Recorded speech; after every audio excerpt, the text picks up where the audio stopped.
How many of you have ever gone into a cave and the guide said, don't touch the formations, they take millions of years to form? They got the same speech at every cave, don't they? Go to Carlsbad. It took 250 million years with tiny drops of water. They say it takes 1,000 years to grow 1 inch. I don't think so. Here are some 50-inch stalactites growing under the Lincoln Memorial. It was built in 1922. There's a bat covered up with flowstone. Didn't even have time to rot. He was preserved by stalagmites, which grow even slower. There's 2-inch stalactites growing off a refrigeration shed in Pensacola, Florida. There's a building in Indiana that was only open for 40 years, and the basement was getting full of flowstone formations in 40 years. This picture shows the inside of a cave that was shut down for 55 years in Australia. It's now full of stalagmites, stalactites, ribbons, columns. In 55 years. There's 2 people inside that circle for scale.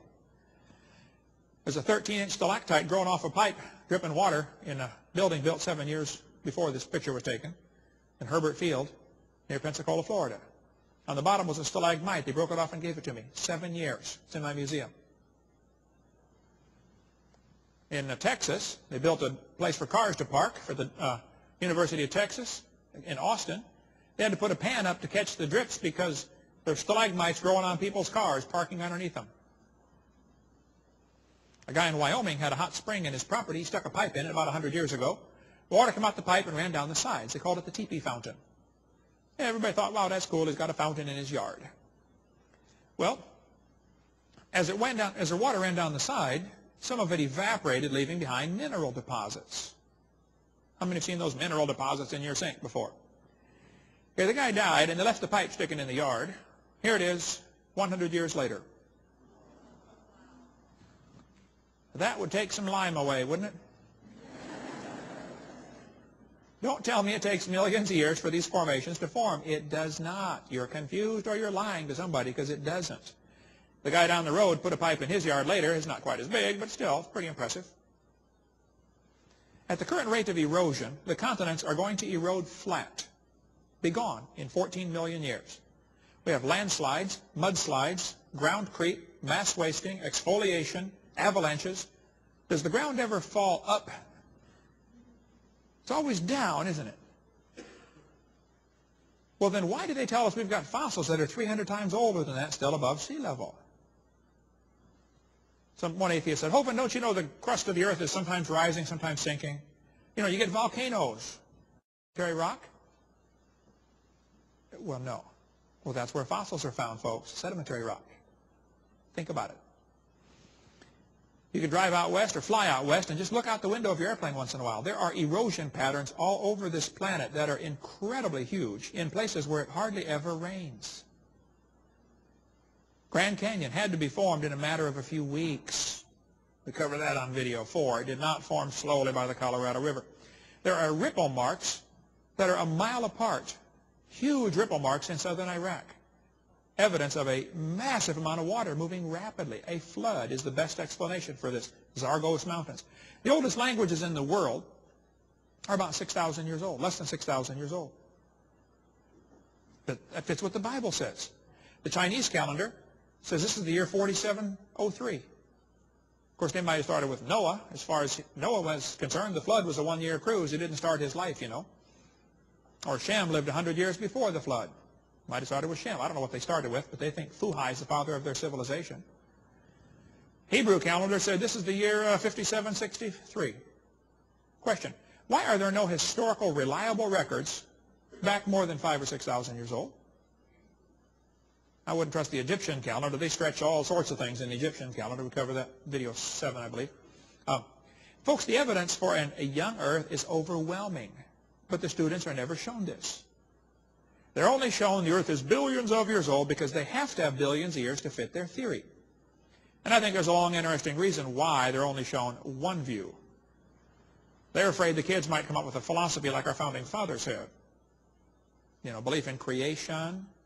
And if folks start believing in creation like our founding fathers, they don't make good slaves. The Declaration of Independence said, we hold these truths to be self-evident, that all men are created equal. They're endowed by their Creator with certain rights. if you get a bunch of guys together who believe they have rights that come from the Creator, those guys don't make good slaves. They're going to throw the tea in the harbor and start a big war. Right? And there are some folks who would like everybody to believe in evolution because that's part of a major part of the plan toward a new world order.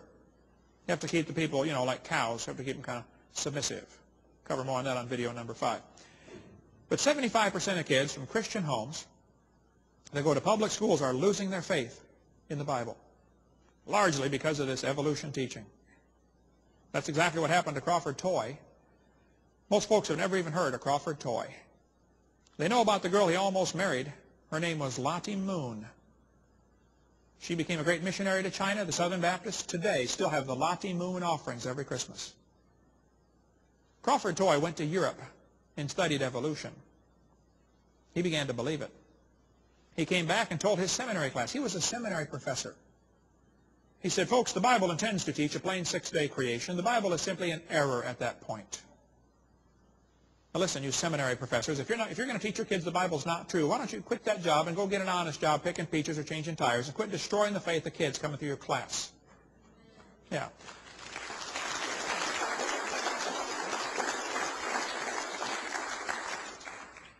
Crawford thought the Bible must have an error in it. Well, Crawford, maybe your theory has an error in it, huh? Maybe you got brainwashed. Hey, folks, it's very easy to get brainwashed. I'm going to try to brainwash the whole crowd, and then we're going to quit, take a break. Maybe you've never been brainwashed before. It's a harmless procedure. I will tell you a little story. As I tell the story, I will brainwash you, or try to. If you know the answer to the questions, it's probably because you saw my seminar before. If you don't know the answer, it's because you have been successfully brainwashed. Here goes. Now pay attention. Here's the story. Very simple. Once upon a time, a man left home jogging. He jogged a little ways and turned left. He jogged a little ways and turned left. He jogged a little ways, turned left, and jogged back home. As he was jogging home, he noticed 2 masked men were waiting for him at home. Who were the masked men? And why did he leave home jogging? If you know for sure, raise your hand. Well, there's a few of you. Okay. The rest of you, pay attention. Let's try it again. Once upon a time, a man left home jogging. He jogged a little ways and turned left. I'll give you a hint. That's important. He jogged a little ways and turned left. He jogged a little ways, turned left, and jogged back home. As he was jogging home, he noticed 2 masked men were waiting for him at home. Who were the masked men, and why did he leave home jogging? Did anybody new figure it out? One more.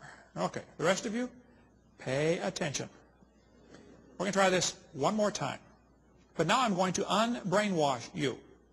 See, you didn't realize it, but you got brainwashed in about the first 5 seconds.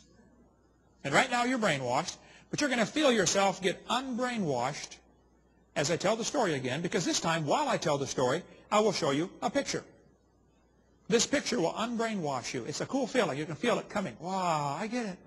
Here goes. Now pay attention. Once upon a time, a man left home jogging. He jogged a little ways and turned left. He jogged a little ways and turned left.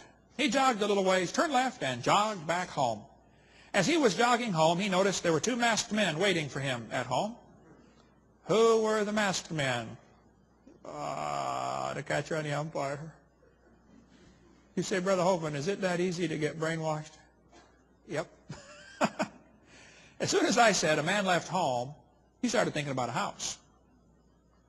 And for the rest of the story, you couldn't figure out who those guys were. You see, if you get somebody off track in the first few seconds, you got them.